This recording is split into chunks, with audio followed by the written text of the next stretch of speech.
Kumusta mga kaibigan, maligayang pagdating sa aking channel. Si Ozgay Yadges at Burek Burkaydan ay muling dumating muli. Si Ozgay Yadges at Burek Burkay, na gumawa ng mahusay na pagbabahagi, ay napag-usapan ang tungkol sa social media. Maaari ba itong maging isang palatandaan na may isang bagay na lumiliko? Kumusta naman si Burek Burkay?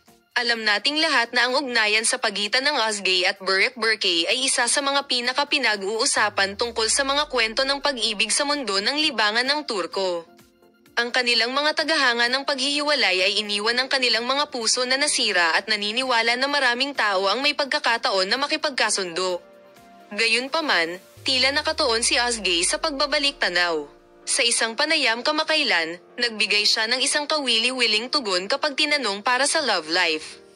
Ang lahat ay may dahilan. Minsan kailangan natin ng mga bagong pagsisimula.